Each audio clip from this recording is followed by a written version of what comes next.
বাংলা গল্প এবং উপন্যাস পাঠের চ্যানেল কথা কাহিনীতে এখন আমি পাঠ শুরু করব শ্রী ত্রৈলোক্যনাথ মুখোপাধ্যায়ের লেখা কঙ্কাবতী উপন্যাসের তৃতীয় পর্বের।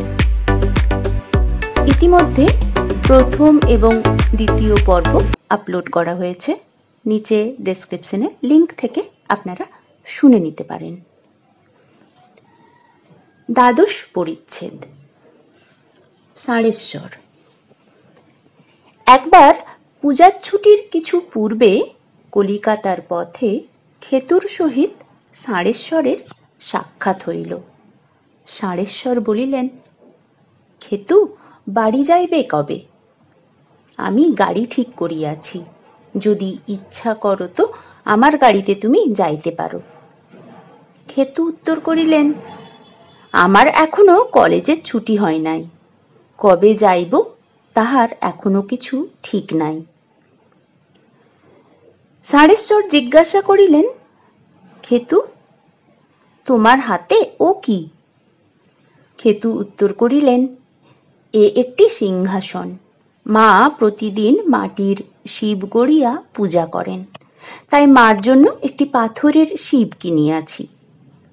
সেই শিবের জন্য এই সিংহাসন। ষাঁড়েশ্বর জিজ্ঞাসা করিলেন, শিবটি তোমার কাছে আছে? কই দেখি।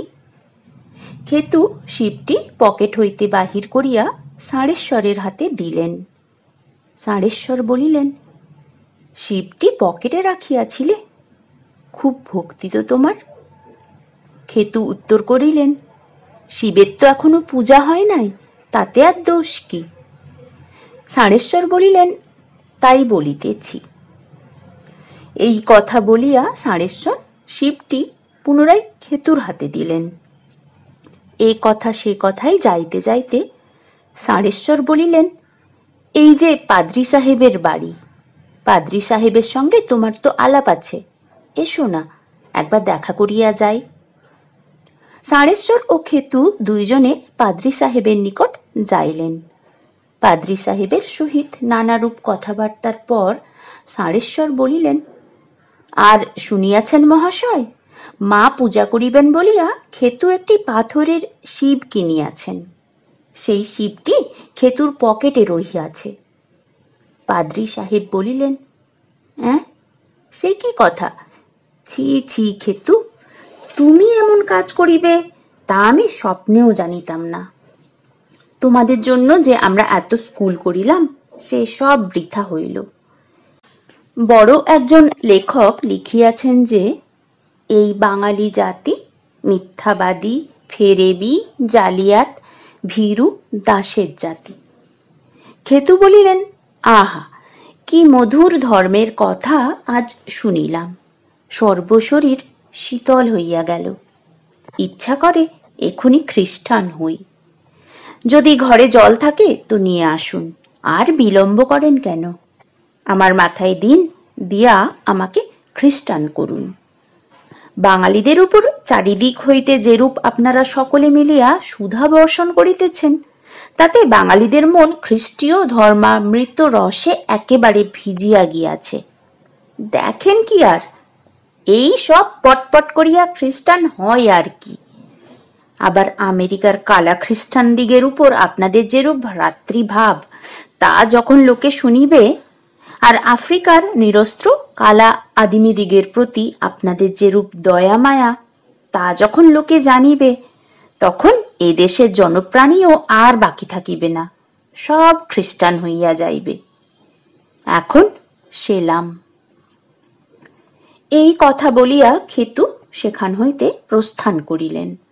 ষাঁড়েশ্বরও হাসিতে হাসিতে তাহার পশ্চাৎ পশ্চাৎ আসিলেন। পথে খেতু ষাঁড়েশ্বরকে জিজ্ঞাসা করিলেন, শুনিতে পাই আপনি প্রতিদিন হরি সংকীর্তন করেন, তবে পাদ্রী সাহেবের নিকট আমাকে ওরূপ উপহাস করিলেন কেন? ষাঁড়েশ্বর বলিলেন, উপহাস আর তোমাকে কি করিলাম? সে যাহা হোক, সন্ধ্যা হইয়াছে, হরি সংকীর্তনের সময় হইল, এসো না একটু দেখিবে, দেখিলেও পুণ্য আছে। ষাঁড়েশ্বরের বাসা নিকটে ছিল। খেতু ও ষাঁড়েশ্বর দুইজনে সেইখানে গিয়া উপস্থিত হইলেন। খেতু দেখিলেন যে ষাঁড়েশ্বরের দালানে হরি সংকীর্তন আরম্ভ হইয়াছে, কিন্তু ষাঁড়েশ্বর সেখানে না যাইয়া বরাবর উপরের বৈঠকখানায় যাইলেন। খেতুকে সেইখানে বসিতে বলিয়া ষাঁড়েশ্বর বাটির ভিতরে গেলেন। কিছুক্ষণ পরে ষাঁড়েশ্বর ফিরিয়া আসিলেন ও খেতুকে বলিলেন, খেতু, চলো অন্য ঘরে যাই। খেতু অন্য ঘরে গিয়া দেখিলেন যে ষাঁড়েশ্বরের আর দুইটি বন্ধু সেখানে বসিয়া আছেন। সেখানে খানা খাইবার সব আয়োজন হইতেছে। নিচে হরি সংকীর্তন চলিতেছে। ষাঁড়ের হিন্দু ধর্মের ও হিন্দু সমাজের একজন চাই।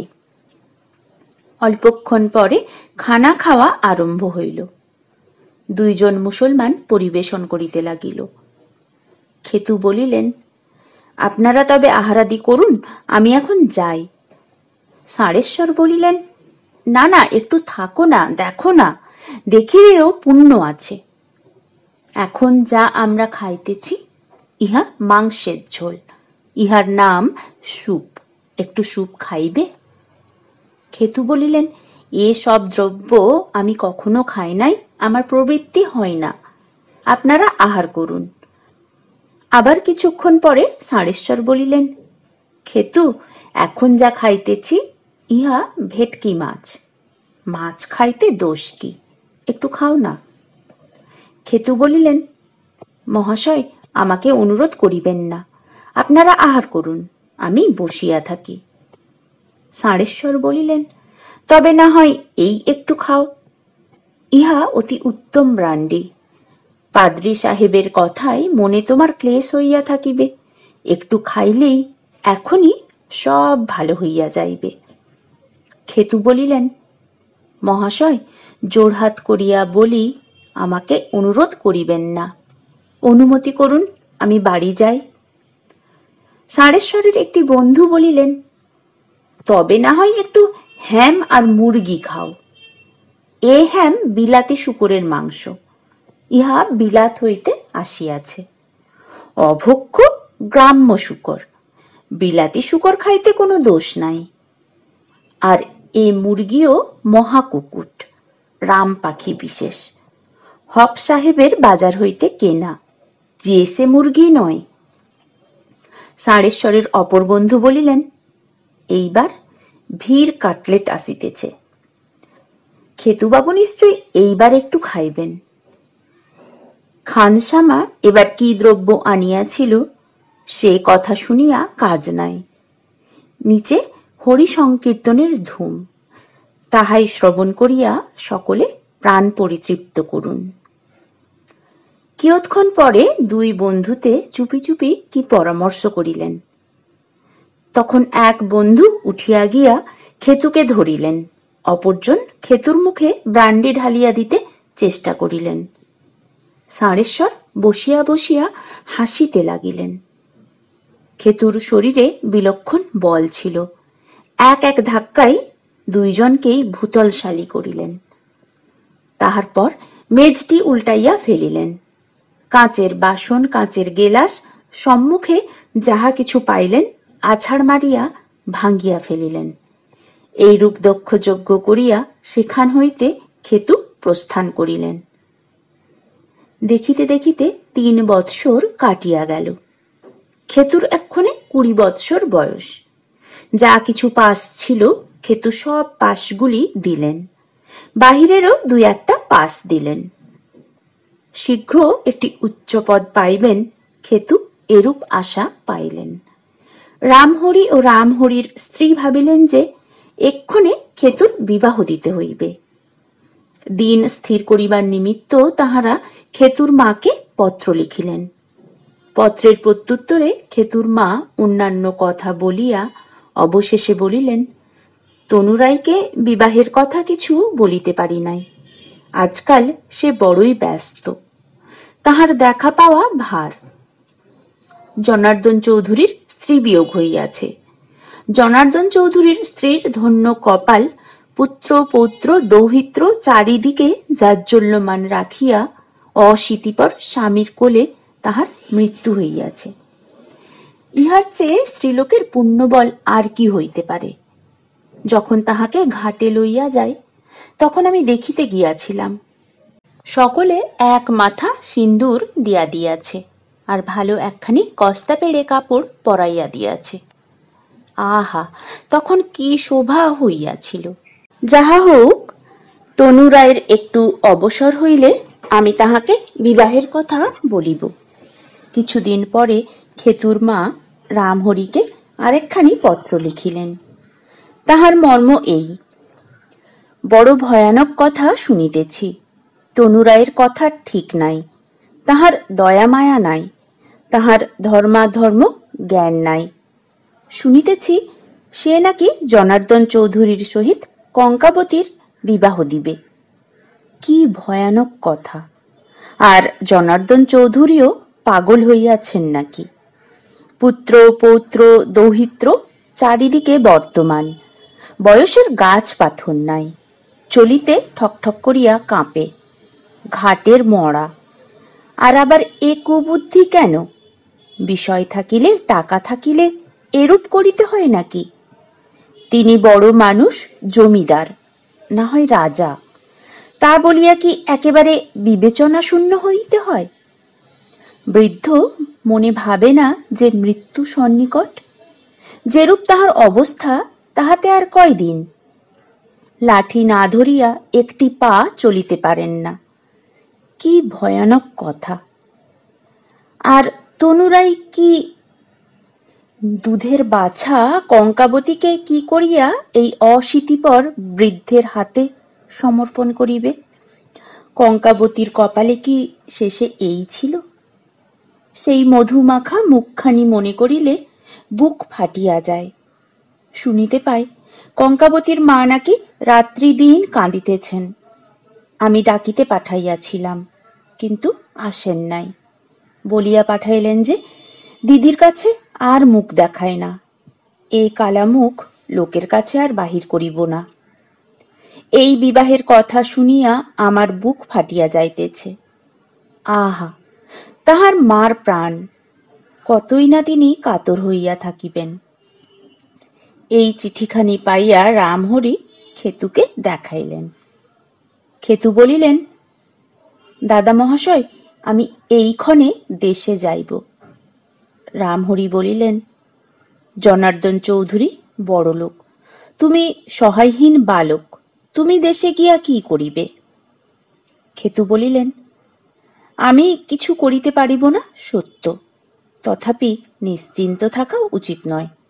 কঙ্কাবতীকে এ বিপদ হইতে রক্ষা করিবার নিমিত্ত চেষ্টা করাও কর্তব্য। কৃতকার্য না হই কি করিব? খেতু দেশে আসিলেন। মার নিকট ও পাড়া প্রতিবেশীর নিকট সকল কথা শুনিলেন। শুনিলেন যে জনার্দন চৌধুরী প্রথমে কিছুতেই বিবাহ করিতে সম্মত হন নাই। কেবল তাহার সভাপতি গোবর্ধন শিরোমণি তাহাকে অনেক বুঝাইয়া সম্মত করাইয়াছেন। বৃদ্ধ হইলে কি হয়? জনার্দন চৌধুরীর শ্রীচাঁদ আছে, প্রাণে শখও আছে। দুর্লভ পঞ্চমুখী রুদ্রাক্ষের মাল্য দ্বারা গলদেশ তাহার সর্বদাই সুশোভিত থাকে। কফের ধাত বলিয়া শৈত্য নিবারণের জন্য চূড়াদার টুপি মস্তকে দিন রাত্রি বিরাজ করে। এইরূপ বেশভূষায় সুসজ্জিত হইয়া নিভৃতে বসিয়া যখন তিনি গোবর্ধন শিরোমণির সহিত বিবাহ বিষয়ে পরামর্শ করেন, তখন তাহার রূপ দেখিয়া ইন্দ্র চন্দ্র বায়ু বরুণকেও লজ্জায় অধোমুখ হইতে হয়। খেতু শুনিলেন যে জনার্দন চৌধুরী বিবাহ করিবার জন্য এখন একেবারে পাগল হইয়া উঠিয়াছেন, আর বিলম্ব সহে না। এই বৈশাখ মাসের 24 তারিখে বিবাহ হইবে। জনার্দন চৌধুরী এক্ষণে দিন গণিতেছেন। তাহার পুত্র কন্যা সকলের ইচ্ছা যাহাতে এ বিবাহ না হয়, কিন্তু কেহ কিছু বলিতে সাহস করেন না। তাহার বড় কন্যা একদিন মুখ ফুটিয়া মানা করিয়াছিলেন। সেই অবধি বড় কন্যার সহিত তাহার আর কথাবার্তা নাই। জনার্দন চৌধুরীকে কন্যা দিতে তনু রায়ও প্রথমে ইতস্তত করিয়াছিলেন, কিন্তু যখন জনার্দন চৌধুরী বলিলেন যে আমার নববিবাহিতা স্ত্রীকে আমি 10,000 টাকার কোম্পানির কাগজ দিব, একখানি তালুক দিব, স্ত্রীর গা সোনা দিয়া মুড়িব, আর কন্যার পিতাকে 2,000 টাকা নগদ দিব, তখন তনুরাই আর লোভ সংবরণ করিতে পারিলেন না। কঙ্কাবতীর মুখ পানে চাহিয়া তবুও তনুরাই ইতস্তত করিয়াছিলেন, কিন্তু তাহার পুত্র টাকার কথা শুনিয়া একেবারে উন্মত্ত হইয়া পড়িলেন। বকিয়া বকিয়া পিতাকে তিনি সম্মত করাইলেন। টাকার লোভে এক্ষণে পিতা পুত্র দুইজনেই উন্মত্ত হইয়াছেন। তবুও তনুরাই স্ত্রীর নিকট নিজে এ কথা বলিতে সাহস করেন নাই। তাহার পুত্র বলিলেন, তোমাকে বলিতে হইবে না, আমি গিয়া মাকে বলিতেছি। এই কথা বলিয়া পুত্র মার নিকট যাইলেন। মাকে বলিলেন, মা, জনার্দন চৌধুরীর সহিত কঙ্কাবতীর বিবাহ হইবে, বাবা সব স্থির করিয়া আসিয়াছেন। মার মাথায় যেন বজ্রাঘাত হইল। মা বলিলেন, সে কি রে? ওরে, সে কি কথা? ওরে, জনার্দন চৌধুরী যে তেকেলে বুড়ো, তার সে বয়সের গাছ পাথর নাই, তার সঙ্গে কঙ্কাবতীর বিবাহ হবে কি রে? পুত্র উত্তর করিলেন, বুড়ো নয় তো কি যুব, না সে খোকা? জনার্দন চৌধুরী তুলো করিয়া দুধ খায় নাকি, না ঝুমঝুমি নিয়ে খেলা করে? মা যেন ঠিক পাগল, মার বুদ্ধি শুদ্ধি একেবারেই নাই। কঙ্কাবতীকে 10,000 টাকা দিবে, গায়ে যেখানে যা ধরে গহনা দিবে, তালুক মুলুক দিবে, বাবাকে 2,000 টাকা নগদ দিবে, আবার চাই কি? বুড়ো মরিয়া যাইলে কঙ্কাবতীর টাকা গহনা সব আমাদের হইবে। থুড়খুঁড়ে বুড়ো বলিয়াই তো আহ্লাদের কথা, শক্তি সামর্থ্য থাকিলে এখন কতদিন বাঁচিত তার ঠিক কি? মা, তোমার কিছুমাত্র বিবেচনা নাই। এ কথার উপর আর কথা নাই। মা একেবারে বসিয়া পড়িলেন। অবিরল ধারায় তাহার চক্ষু হইতে অশ্রু বিগলিত হইতে লাগিল। মনে করিলেন যে, পৃথিবী, তুমি 2 ফাঁক হও, তোমার ভিতর আমি প্রবেশ করি। মেয়ে দুইটিও অনেক কাঁদিলেন, কিন্তু কিছুতেই কিছু হইল না। কঙ্কাবতী নীরব। প্রাণ যাহার ধুধু করিয়া পুড়িতেছে, চক্ষে তাহার জল আসিবে কোথা হইতে? মা ও প্রতিবেশী দিগের নিকট হইতে খেতু এই সকল কথা শুনিলেন। খেতু প্রথম তনুরায়ের নিকট যাইলেন। তনুরায়কে অনেক বুঝাইলেন। খেতু বলিলেন, মহাশয়, এরূপ অশীতিপর বৃদ্ধের সহিত কঙ্কাবতীর বিবাহ দিবেন না। আমার সহিত বিবাহ না হয় না দিবেন, কিন্তু একটি সুপাত্রের হাতে দিন। মহাশয়, যদি সুপাত্রের অনুসন্ধান করিতে না পারেন, আমি করিয়া দিব। এই কথা শুনিয়া তনুরায় ও তনুরায়ের পুত্র খেতুর উপর অতিশয় রাগান্বিত হইলেন। নানারূপ ভৎসনা করিয়া তাহাকে বাটি হইতে তাড়াইয়া দিলেন।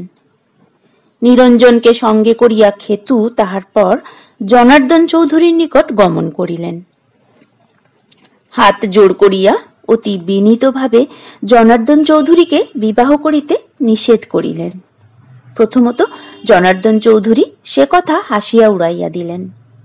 তাহার পর খেতু যখন তাহাকে 2-1 বার বৃদ্ধ বলিলেন, তখন রাগে তাহার শরীর কাঁপিতে লাগিল। তাহার শ্লেষ্মার ধাত রাগে এমনি তাহার ভয়ানক কাশি আসিয়া উপস্থিত হইল যে সকলে বোধ করিল দম আটকাইয়া তিনি না মরিয়া যান। কাশিতে কাশিতে তিনি বলিলেন, গলা ধাক্কা দিয়া এ ছোঁড়াকে আমার বাড়ি হইতে বাহির করিয়া দাও। অনুমতি পাইয়া পারিষদগণ খেতুর গলা ধাক্কা দিতে আসিল। খেতু জনার্দন চৌধুরীর লাঠি গাছটি তুলিয়া লইলেন। পারিষদবর্গকে তিনি ধীরভাবে বলিলেন, তোমরা কেহ আমার গায়ে হাত দিও না। যদি আমার গায়ে হাত দাও, তাহা হইলে এই দণ্ডে তোমাদের মুণ্ডুপাত করিব। খেতুর তখন সেই রুদ্রমূর্তি দেখিয়া ভয়ে সকলেই আকুল হইল। গলা ধাক্কা দিতে আর কেহ অগ্রসর হইল না। নিরঞ্জন উঠিয়া উভয় পক্ষকে সান্ত্বনা করিয়া খেতুকে সেখান হইতে বিদায় করিলেন। খেতু চলিয়া গেলেন। তবুও জনার্দন চৌধুরীর রাগও থামে না, কাশিও থামে না। রাগে থরথর করিয়া শরীর কাঁপিতে লাগিল, খক খক করিয়া ঘন ঘন কাশি আসিতে লাগিল। গোবর্ধন শিরোমণি বলিলেন, না না, আপনি বৃদ্ধ হইবেন কেন? আপনাকে যে বুড়ো বলে সে নিজে বুড়ো। ষাঁড়েশ্বর সেখানে উপস্থিত ছিলেন। ষাঁড়েশ্বর বলিলেন, হয়তো ছোকরা মদ খাইয়া আসিয়াছিল, চক্ষু দুইটা যেন জবা ফুলের মতো, দেখিতে পান নাই? নিরঞ্জন বলিলেন, ও কথা বলিও না, যারা মদ খায় তারা খায়। কে মদ মুরগি খায় তা সকলেই জানে, পরের নামে মিথ্যা অপবাদ দিও না। ষাঁড়েশ্বর উত্তর করিলেন, সকলে শুনিয়া থাকুন। ইনি বলিলেন যে আমি মদ মুরগি খাই, আমি ইহার নামে মানহানির মোকদ্দমা করিব, এর হাড় কয়খানা জেলে পচাইব। গোবর্ধন শিরোমণি বলিলেন, ক্ষেত্রচন্দ্র মদ খান কিনা খান তা আমি জানি না, তবে তিনি যে যবনের জল খান তাহা জানি, সেই যারে বলে বরক। সাহেবেরা কলে যাহা প্রস্তুত করেন, ক্ষেত্রচন্দ্র সেই বরক খান। গদাধর ঘোষ ইহা স্বচক্ষে দেখিয়াছে। জনার্দন চৌধুরী জিজ্ঞাসা করিলেন, কি কি কি বলিলে? ষাঁড়েশ্বর বলিলেন, সর্বনাশ, বরফ খায়? গো রক্ত দিয়া সাহেবেরা যাহা প্রস্তুত করেন, এবার দেখিতেছি সকলের ধর্মটি একেবারে লোপ পাইল। হায় হায়, পৃথিবীতে হিন্দু ধর্ম একেবারে লোপ পাইল।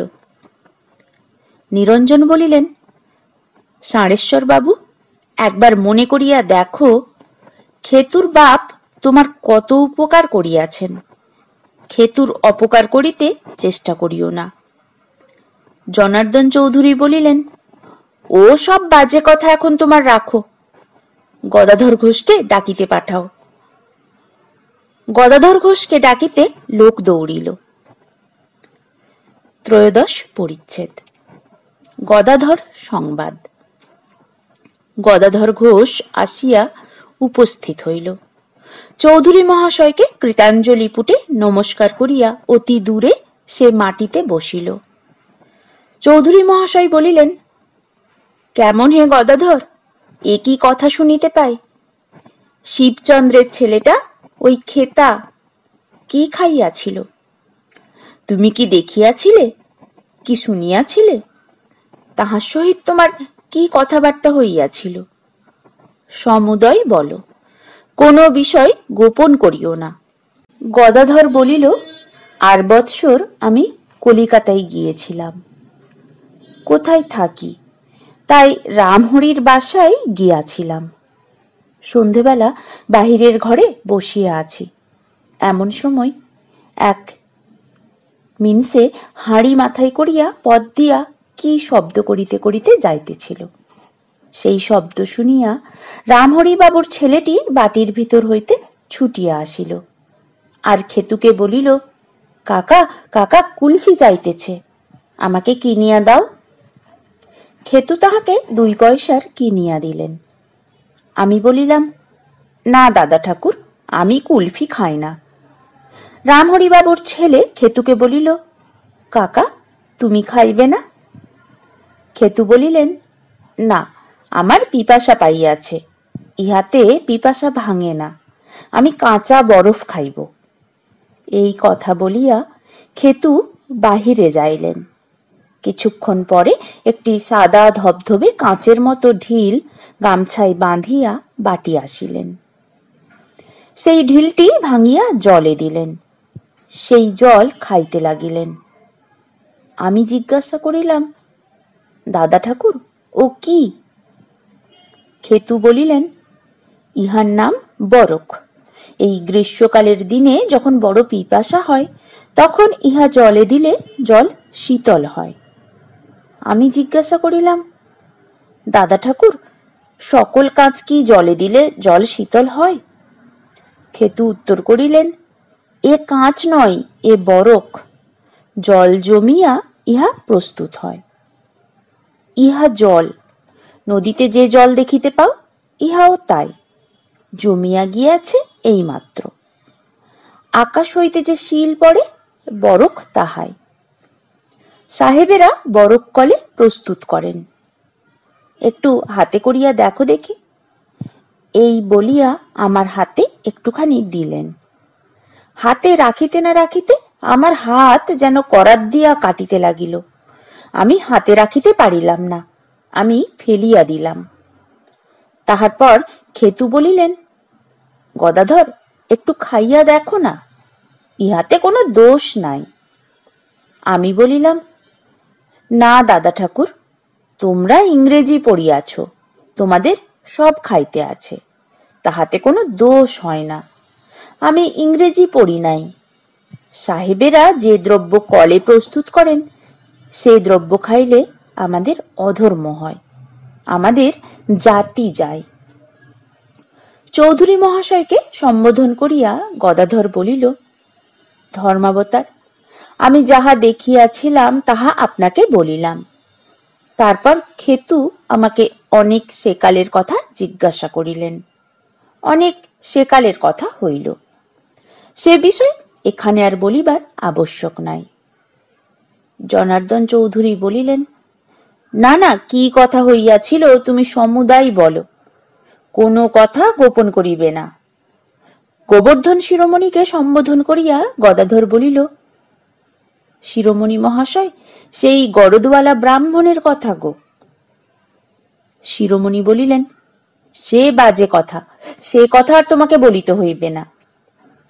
জনার্দন চৌধুরী বলিলেন, না না, খেতার সহিত তোমার কি কথা হইয়াছিল, আমি সকল কথা শুনিতে ইচ্ছা করি। গরদওয়ালা ব্রাহ্মণের কথা আমি অল্প অল্প শুনিয়াছিলাম, গ্রামের সকলেই সে কথা জানে। তবে খেতা তোমাকে কি জিজ্ঞাসা করিল আর তুমি কি বলিলে, সে কথা আমি জানিতে ইচ্ছা করি। গদাধর বলিতেছে, তাহার পর খেতু আমাকে জিজ্ঞাসা করিলেন, গদাধর, আমাদের মাঠে সেকালে নাকি মানুষ মারা হইত, আর তুমি নাকি সেই কাজের একজন সর্দার ছিলে। আমি উত্তর করিলাম, দাদা ঠাকুর, উঁচা বয়সে কোথায় কি করিয়াছি কি না করিয়াছি সে কথাই এখন আর কাজ কি, এখন তো আর সেসব নাই, এখন কোম্পানির কড়া হুকুম। খেতু বলিলেন, তা বটে, তবে সেকালের ঠ্যাঙাড়েদের কথা আমার শুনিতে খুব ইচ্ছা হয়। তুমি নিজে হাতে এসব করিয়াছ, তাই তোমাকে জিজ্ঞাসা করিতেছি। তোমরা 2-4 জন যা বৃদ্ধ আছো, মরিয়া গেলে আর এসব কথা শুনিতে পাইব না। আর দেখো, গ্রামের সকলেই তো জানে যে তুমি এ কাজের একজন সর্দার ছিলে। আমি বলিলাম, না দাদা ঠাকুর, আপনারা থাকিতে আমরা কি কোনো কাজের সর্দার হইতে পারি? আপনারা ব্রাহ্মণ, আমাদের দেবতা, সকল কাজের সর্দার আপনারা। তাহার পর খেতু জিজ্ঞাসা করিলেন, তবে তোমাদের দলের সর্দার কে ছিলেন? আমি বলিলাম, আজ্ঞা, আমাদের দলের সর্দার ছিলেন কমল ভট্টাচার্য মহাশয়। একসঙ্গে কাজ করিতাম বলিয়া তাহাকে আমরা কমল কমল বলিয়া ডাকিতাম। তিনি এক্ষণে মরিয়া গিয়াছেন। খেতু তাহার পর জিজ্ঞাসা করিলেন, গদাধর, তোমরা কখনো ব্রাহ্মণ মারিয়াছ? আমি বলিলাম, আজ্ঞা, মাঠের মাঝখানে যারে পাইতাম তাহাকেই মারিতাম, তাহাতে কোনো দোষ নাই। পরিচয় লইয়া মাথায় লাঠি মারিতে গেলে আর কাজ চলে না। পথিকের কাছে কি আছে না আছে সে কথা জিজ্ঞাসা করিয়াও মারিতে গেলে চলে না। প্রথমে মারিয়া ফেলিতে হইত। তাহার পর গলায় পইতা থাকিলে জানিতে পারিতাম যে সে লোকটি ব্রাহ্মণ, না থাকিলে বুঝিতাম যে সে শূদ্র। আর প্রাপ্তির বিষয় যেদিন যেরূপ অদৃষ্টে থাকিত সেই দিন সেই রূপ হইত। কত হতভাগা পথিককে মারিয়া শেষে একটি পয়সাও পায় নাই। ট্যাঁকে কাচায় কোঁচায় খুঁজিয়া একটি পয়সাও বাহির হয় নাই। সে বেটারা জুয়াচোর, দুষ্ট বজ্জাত। পথ চলিবে বাপু, টাকা কড়ি সঙ্গে নিয়ে চলো, তা না শুধু হাতে। বেটাদের কি অন্যায় বলুন দেখি দাদা ঠাকুর? একটি মানুষ মারিতে কি কম পরিশ্রম হয়? খালি হাতে রাস্তা চলিয়া আমাদের সব পরিশ্রম বেটারা নষ্ট করিত। খেতু আমাকে পুনরায় জিজ্ঞাসা করিলেন, হ্যাঁ গদাধর, মানুষের প্রাণ কি সহজে বাহির হয় না? আমি বলিলাম, সকলের প্রাণ সমান নয়। কেহ বা লাঠি খাইতে না খাইতে উদ্দেশ্যে মরিয়া যায়, কেহ বা ঠাস করিয়া এক ঘা খাইয়াই মরিয়া যায়, আর কাহাকেও বা ৩-৪ জনে পড়িয়া ৫০ লাঠিতেও মারিতে পারা যায় না। একবার একজন ব্রাহ্মণকে মারিতে কষ্ট হইয়াছিল। খেতু জিজ্ঞাসা করিলেন, কি হইয়াছিল? গোবর্ধন বলিলেন, চৌধুরী মহাশয়, আপনার আর ওসব পাপ কথা শুনিয়া কাজ নাই। এক্ষণে ক্ষেত্রচন্দ্রকে লইয়া কি করা যায় আসুন, তাহার বিচার করি। সাহেবের জলপান করিয়া অবশ্যই তিনি সাহেবত্ব প্রাপ্ত হইয়াছেন, তাহাতে আর কিছুমাত্র সন্দেহ নাই। জনার্দন চৌধুরী বলিলেন, না না, খেতাস সহিত গদাধরের কি কি কথা হইয়াছিল আমি সমস্ত শুনিতে চাই। ছোঁড়া যে গদাধরকে এত কথা জিজ্ঞাসা করিল, তাহার অবশ্যই কোনো না কোনো দুরভিসন্ধি থাকিবে। গদাধর, তাহার পর কি হইল বলো। গদাধর পুনরায় বলিতেছে, খেতু আমাকে জিজ্ঞাসা করিলেন যে ব্রাহ্মণ মারিতে কষ্ট হইয়াছিল কেন? আমি বলিলাম, দাদা ঠাকুর, কোথা হইতে একবার ৩ জন ব্রাহ্মণ আমাদের গ্রামে গরদের কাপড় বেচিতে আসেন। গ্রামে তাহারা থাকিবার স্থান পাইতেছিলেন না, বাসার অন্বেষণে পথে পথে ফিরিতেছিলেন। আমার সঙ্গে পথে দেখা হইল। একটি পাতা হাতে করিয়া আমি তখন ব্রাহ্মণের পদধূলি আনিতে যাইতেছিলাম। প্রত্যহ ব্রাহ্মণের পদধূলি না খাইয়া আমি কখনো জল গ্রহণ করি নাই। ব্রাহ্মণ দেখিয়া আমি সেই পাতায় তাহাদের পদধূলি লইলাম আর বলিলাম, আসুন আমার বাড়িতে, আপনাদিগকে বাসা দিব। তাহারা আমার বাড়িতে বাসা লইলেন। আমাদের গ্রামে ৩ দিন রহিলেন। অনেকগুলি কাপড় বেচিলেন, অনেক টাকা পাইলেন। আমি সেই সন্ধান কমলকে দিলাম। কমলেতে আমাতে পরামর্শ করিলাম যে ৩টিকে সাবার করিতে হইবে। দলস্থ অন্য কাহাকেও কিছু বলিলাম না, কারণ তাহা হইলে ভাগ দিতে হইবে। কমলকে বলিলাম, তুমি আগে গিয়া মাঠের মাঝখানে লুকাইয়া থাকো। অতি প্রত্যুষে ইহাদিগকে আমি সঙ্গে লইয়া যাইব। ২ জনেই সেইখানে কার্য সমাধা করিব। তাহার পরদিন প্রত্যুষে আমি সেই ৩ জন ব্রাহ্মণকে পথ দেখাইবার জন্য লইয়া চলিলাম। ভগবানের এমনি কৃপা যে সেদিন ঘোর কুয়াশা হইয়াছিল, কোলের মানুষ দেখা যায় না। নির্দিষ্ট স্থানে উপস্থিত হইবা মাত্র কমল বাহির হইয়া একজনের মাথায় লাঠি মারিলেন। আমিও সেই সময় আরেকজনের মাথায় লাঠি মারিলাম। তারা ২ জনেই পড়িয়া গেলেন। আমরা সেই ২ জনকে শেষ করিতেছি এমন সময় ৩য় ব্রাহ্মণটি পলাইলেন। কমল তাহার পশ্চাৎ পশ্চাৎ দৌড়িলেন। আমিও আমার কাজটি সমাধা করিয়া তাহাদিগের পশ্চাৎ দৌড়িলাম। ব্রাহ্মণ গ্রামের ভিতর প্রবেশ করিলেন। শিরোমণি মহাশয়ের বাটিতে গিয়া ব্রহ্মহত্যা হয়। ব্রাহ্মণের প্রাণ রক্ষা করুন এই বলিয়া আশ্রয় লইলেন। অতি স্নেহের সহিত শিরোমণি মহাশয় তাহাকে কোলে করিয়া লইলেন। শিরোমণি মহাশয় তাহাকে মধুর বচনে বলিলেন, জীবন ক্ষণভঙ্গুর, পদ্মপত্রের উপর জলের ন্যায়। সে জীবনের জন্য এত কাতর কেন বাপু? এই বলিয়া ব্রাহ্মণকে পাঁজা করিয়া বাটির বাহিরে দিয়া শিরোমণি মহাশয় ঝনাৎ করিয়া বাটির দ্বারটি বন্ধ করিয়া দিলেন। কমল পুনরায় ব্রাহ্মণকে মাঠের দিকে তাড়াইয়া লইয়া চলিলেন। ব্রাহ্মণ যখন দেখিলেন যে আর রক্ষা নাই, কমল তাহাকে ধরধর হইয়াছেন, তখন তিনি হঠাৎ ফিরিয়া কমলকে ধরিলেন। কিছুক্ষণের নিমিত্ত দুইজনে হুটাহুটি হইল। হাতির মতো কমলের শরীরে বল, কমলকে তিনি পারিবেন কেন? কমল তাহাকে মাটিতে ফেলিয়া দিলেন, তাহাকে মারিয়া ফেলিতে চেষ্টা করিতে লাগিলেন। কিন্তু সেই ব্রাহ্মণ দেবতার এমনি কঠিন প্রাণ যে তিনি অজ্ঞান হন না, মরেনও না। ক্রমাগত কেবল এই বলিয়া চিৎকার করিতে লাগিলেন, হে মধুসূদন, আমাকে রক্ষা করো, হে মধুসূদন, আমাকে রক্ষা করো। আমি পশ্চাতে পড়িয়াছিলাম। কোন দিকে ব্রাহ্মণ পলাইয়াছেন আর কমল বা কোন দিকে গিয়াছেন, কুয়াশার জন্য আমি তাহা দেখিতে পাই নাই। এখন ব্রাহ্মণের চিৎকার শুনিয়া আমি সেই দিকে দৌড়িলাম। গিয়া দেখি ব্রাহ্মণ মাটিতে পড়িয়া রইয়াছেন, কমল তাহার বুকের উপরে। কমল আপনার দুই হাত দিয়া ব্রাহ্মণের দুটি হাত ধরিয়া মাটিতে চাপিয়া রাখিয়াছেন। কমলের বাম পা মাটিতে রহিয়াছে, দক্ষিণ পা ব্রাহ্মণের উদরে। এই পায়ের বুড়ো আঙুল ঘোরতর বলের সহিত ব্রাহ্মণের নাভির ভিতর প্রবেশ করাইতেছেন। পড়িয়া পড়িয়া ব্রাহ্মণ চিৎকার করিতেছেন। কমল আমাকে বলিলেন, এ বামুন বেটা কি বজ্জাত, বেটা মরে না হে? গদাধর, শীঘ্র যা হয় একটা কর, তা না হইলে বেটার চিৎকারে লোক আসিয়া পড়িবে। আমার হাতে তখন লাঠি ছিল না, নিকটে একখানা পাথর পড়িয়াছিল। সেই পাথরখানি লইয়া আমি ব্রাহ্মণের মাথাটি ছেঁচিয়ে দিলাম। তবে ব্রাহ্মণের প্রাণ বাহির হইল। যাহা হোক, এই ব্রাহ্মণকে মারিতে পরিশ্রম হইয়াছিল বটে, কিন্তু সেবার লাভও বিলক্ষণ হইয়াছিল। অনেকগুলি টাকা আর অনেক গরদের কাপড় আমরা পাইয়াছিলাম। কি করিয়া নসিরাম সর্দার এই কথা শুনিতে পাইয়াছিলেন।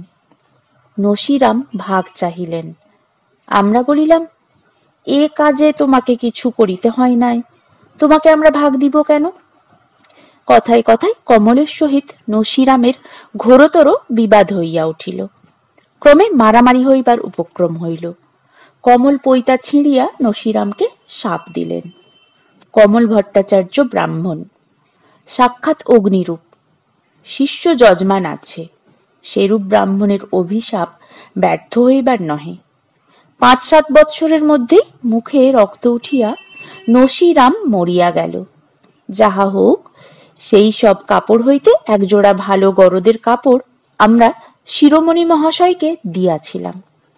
যখন সেই গরদের কাপড়খানি পরিয়া দবজাটি কাঁধে ফেলিয়া ফোঁটাটি কাটিয়া শিরোমণি মহাশয় পথে যাইতেন, তখন সকলে বলিত, আহা, যেন কন্দর্প পুরুষ বাহির হইয়াছেন।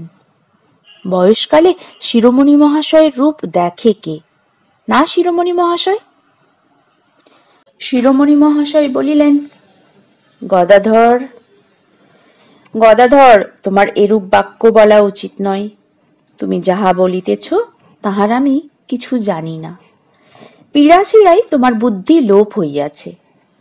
আমি তোমার জন্য নারায়ণকে তুলসী দিব, তাহা হইলে তোমার পাপ ক্ষয় হইবে। নিরঞ্জন এই সমুদয় বৃত্তান্ত শুনিতেছিলেন, মাঝে মাঝে দীর্ঘ নিঃশ্বাস পরিত্যাগ করিতেছিলেন, আর বলিতেছিলেন, হা মধুসূদন, হা দীনবন্ধু। জনার্দন চৌধুরী কিছুক্ষণ নীরব থাকিয়া পুনরায় জিজ্ঞাসা করিলেন, তাহার পর কি হইল গদাধর? গদাধর উত্তর করিল, তাহার পর আর কিছু হয় নাই।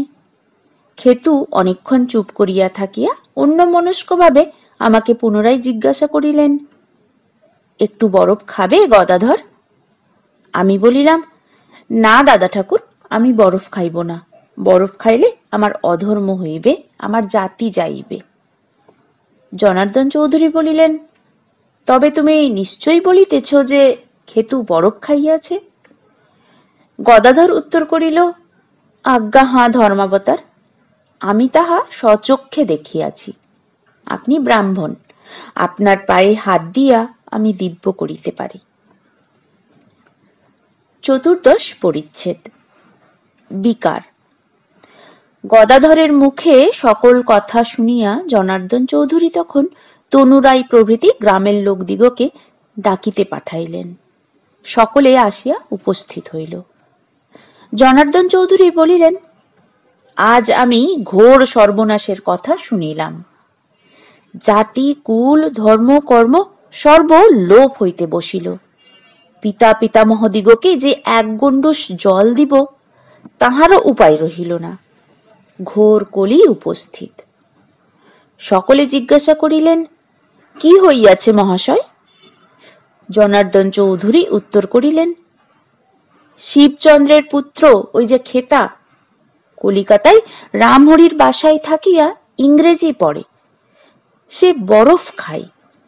বরফ সাহেবরা প্রস্তুত করেন, সাহেবের জল। শিরোমণি মহাশয় বিধান দিয়াছেন যে বরফ খাইলে সাহেবত্ব প্রাপ্ত লোকের সহিত সংস্রব রাখিলে সেও সাহেব হইয়া যায়। তাই এই খেতার সহিত সংস্রব রাখিয়া সকলেই আমরা সাহেব হইতে বসিয়াছি। এই কথা শুনিয়া দেশশুদ্ধ লোক একেবারে মাথায় হাত দিয়া বসিয়া পড়িলেন। সর্বনাশ! বরফ খায়? যা, এইবার ধর্ম কর্ম সব গেল। সর্বের চেয়ে ভাবনা হইল ষাঁড়েশ্বরের। ডাক ছাড়িয়া তিনি কাঁদেন নাই সত্য, কিন্তু তাহার ধর্মগত প্রাণে বড়ই আঘাত লাগিয়াছিল।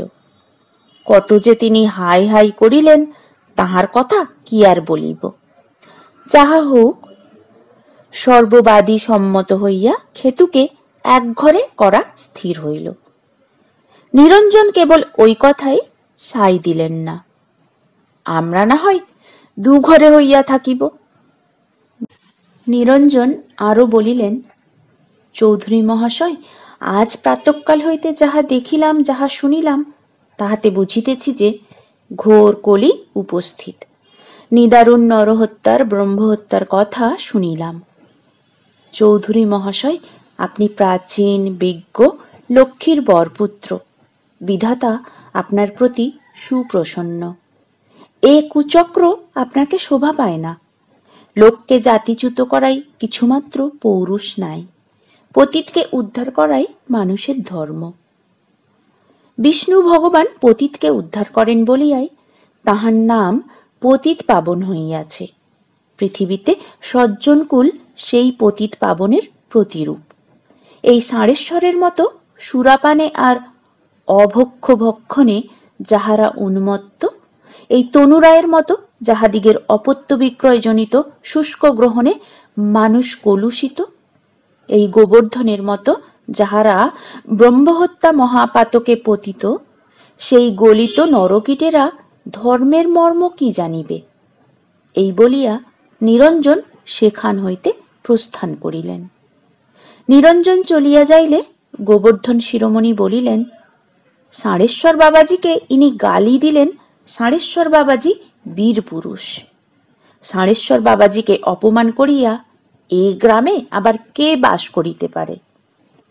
খেতু যে এক ঘরে হইয়াছেন নিয়মিত রূপে লোককে সেইটি দেখাইবার নিমিত্ত স্ত্রী মাসিক শ্রাদ্ধ উপলক্ষে জনার্দন চৌধুরী সপ্তগ্রাম সমাজ নিমন্ত্রণ করিলেন। চারিদিকে হৈ হৈ পড়িয়া গেল যে কুসুমবাটি নিবাসী শিবচন্দ্রের পুত্র ক্ষেত্র বরফ খাইয়া ক্রিস্তান হইয়াছে। সেই দিন রাত্রিতে ষাঁড়েশ্বর 4 বোতল মহুয়ার মদ আনিলেন। তারিফ শেখের বাড়ি হইতে চুপি চুপি মুরগি রান্ধাইয়া আনিলেন।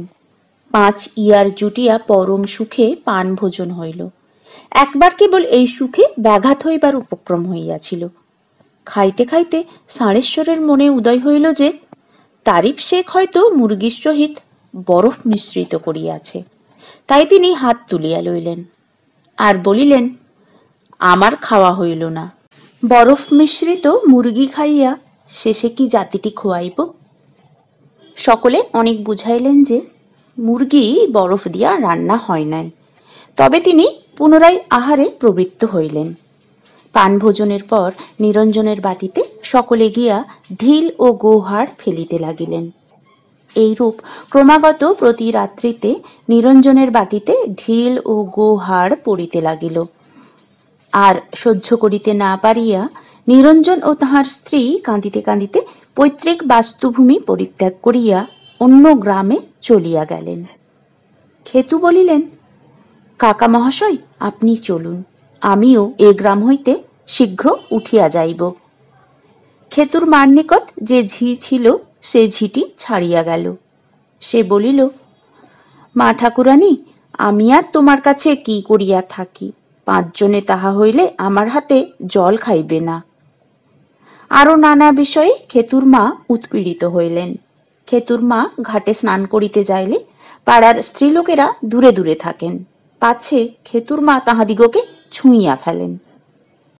যে কমল ভট্টাচার্যের কথা গদাধর ঘোষ বলিয়াছিল, একদিন সেই কমলের বিধবা স্ত্রী মুখ ফাটিয়া খেতুর মাকে বলিলেন, বাছা, নিজে সাবধান হইতে জানিলে কেহ আর কিছু বলে না, বসিতে জানিলে উঠিতে হয় না। তোমার ছেলে বরফ খাইয়াছে, তোমাদের এখন জাতিটি গিয়াছে, তা বলিয়া আমাদের সকলের জাতিটি মারো কেন? আমাদের ধর্মকর্ম নাশ করো কেন? তা তোমার বাছা দেখিতেছি এ ঘাটটি না হইলে আর চলেই না। সেদিন মেটে কলসটি যেই কাঁকে করিয়া উঠিয়াছি, আর তোমার গায়ের জলের ছিটা আমার গায়ে লাগিল, 3 পয়সার কলসিটি আমাকে ফেলিয়া দিতে হইল, আমাকে পুনরায় স্নান করিতে হইল। আমরা তোমার বাছা কি করিয়াছি যে তুমি আমাদের সঙ্গে এত লাগিয়াছ? খেতুর মা কোনো উত্তর দিলেন না, কাঁদিতে কাঁদিতে বাড়ি আসিলেন। খেতু বলিলেন, মা, কাঁদিও না, এখানে আর আমরা অধিক দিন থাকব না, এ গ্রাম হইতে আমরা উঠিয়া যাইব। খেতুর মা বলিলেন, বাছা, অভাগীরা যাহা কিছু বলে তাহাতে আমি দুঃখ করি না, কিন্তু তোমার মুখ পানে চাহিয়া রাত্রি দিন আমার মনের ভিতর আগুন জ্বলিতেছে। তোমার আহার নাই, নিদ্রা নাই, এক দণ্ড তুমি সুস্থির নয়। শরীর তোমার শীর্ণ, মুখ তোমার মলিন। খেতু, আমার মুখ পানে চাহিয়া একটু সুস্থির হও বাছা। খেতু বলিলেন, মা, আর 7 দিন, আজ মাসের 17 তারিখ, 24 তারিখ কঙ্কাবতীর বিবাহ হইবে। সেই দিন আশাটি আমার সমূলে নির্মূল হইবে। সেই দিন আমরা জন্মের মতো এ দেশ হইতে চলিয়া যাইব। খেতু বলিলেন, দাসেদের মেয়ের কাছে শুনিলাম যে কঙ্কাবতীকে আর চেনা যায় না। সে রূপ নাই, সে রং নাই, সে হাসি নাই। আহা, তবুও বাছা মার দুঃখে কাতর। আপনার সকল দুঃখ ভুলিয়া বাছা আমার মার দুঃখে দুঃখী। কঙ্কাবতীর মা রাত্রি দিন কাঁদিতেছেন, আর কঙ্কাবতী মাকে বুঝাইতেছেন। শুনিলাম সেদিন কঙ্কাবতী মাকে বলিয়াছেন যে, মা, তুমি কাঁদিও না, আমার এই কয়খানা হাড় বেচিয়া বাবা যদি টাকা পান তাতে দুঃখ কি মা? এইরূপ কত হাড় শ্মশান ঘাটে পড়িয়া থাকে, তাহার জন্য কেহ 1 পয়সাও দেয় না। আমার এই হাড় কখানার যদি অত মূল্য হয়, বাপ ভাই সেই টাকা পাইয়া যদি সুখী হন, তার জন্য আর আমরা দুঃখ কেন করি মা? তবে মা, আমি বড় দুর্বল হইয়াছি, শরীরে আমার সুখ নাই, পাছে এই কয়দিনের মধ্যে আমি মরিয়া যাই সেই ভয় হয়। টাকা না পাইতে পাইতে মরিয়া গেলে বাবা আমার উপর বড় রাগ করিবেন, আমি তো ছাই হইয়া যাইব। কিন্তু আমাকে তিনি যখনই মনে করিবেন, আর তখনই কত গালি দিবেন। খেতুর মা পুনরায় বলিলেন, খেতু, কঙ্কাবতীর কথা যা আমি শুনি তা তোমাকে বলি না, পাছে তুমি অধৈর্য হইয়া পড়ো। কঙ্কাবতীর যেরূপ অবস্থা শুনিতে পাই, কঙ্কাবতী আর অধিক দিন বাঁচিবে না। খেতু বলিলেন, মা, আমি তনুরাইকে বলিলাম যে, রায় মহাশয়, আপনাকে আমার সহিত কঙ্কাবতীর বিবাহ দিতে হইবে না, একটি সুপাত্রের হাতে দিন। রামহরি দাদা ও আমি ধনাঢ্য সুপাত্রের অনুসন্ধান করিয়া দিব। কিন্তু মা, তনুরাই আমার কথা শুনিলেন না, অনেক গালি দিয়া আমাকে তাড়াইয়া দিলেন। আমাদের কি মা, আমরা অন্য গ্রামে গিয়া বাস করিব। কিন্তু কঙ্কাবতী যে এখানে চিরদুঃখিনী হইয়া রহিল, সেই মা দুঃখ। আমি কাপুরুষ, তাহার কোনো উপায় করিতে পারিলাম না, সেইটাই মা দুঃখ। আমি কাপুরুষ। যদি কঙ্কাবতীর বিষয়ে কোনো কথা শুনিতে পাও তো আমাকে বলিও মা। আমার নিকট কোনো কথা গোপন করিও না। আহা, সীতাকে এ সময়ে কলিকাতায় কেন পাঠাইয়া দিলাম? সীতা যদি এখানে থাকিত তাহা হইলে প্রতিদিনের সঠিক সংবাদ পাইতাম।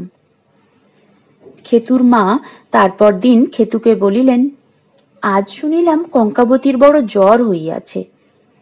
আহা, ভাবিয়া ভাবিয়া বাছার যে জ্বর হইবে সে আর বিচিত্র কথা কি? বাছার এখন প্রাণ রক্ষা হইলে হয়। জনার্দন চৌধুরী কবিরাজ পাঠাইয়াছেন, আর বলিয়া দিয়েছেন যে যেমন করিয়া হোক 4 দিনের মধ্যে কঙ্কাবতীকে ভালো করিতে হইবে। খেতু বলিলেন, তাই তো মা, এখন কঙ্কাবতীর প্রাণটা রক্ষা হইলে হয়। মা, কঙ্কাবতীর বিড়াল আসিলে এ কয়দিন তাহাকে ভালো করিয়া দুধ মাছ খাইতে দিবে। হ্যাঁ মা, আমরা এখান হইতে চলিয়া যাইলে কঙ্কাবতীর বিড়াল কি আমাদের বাড়িতে আর আসিবে? না, বড় মানুষের বাড়িতে গিয়া আমাদিগকে ভুলিয়া যাইবে। খেতুর মা কোনো উত্তর দিলেন না, আঁচলে চক্ষু মুছিতে লাগিলেন। এইরূপ দিন দিন কঙ্কাবতীর পীড়া বাড়িতে লাগিল, কিছুই কমিল না। 7 দিন হইল, বিবাহের দিন উপস্থিত হইল। সেদিন কঙ্কাবতীর গায়ের বড় জ্বালা, কঙ্কাবতীর বড় পিপাসা। কঙ্কাবতী একেবারে শয্যা ধরা। কঙ্কাবতীর সমূহ রোগ, কঙ্কাবতীর ঘোর বিকার।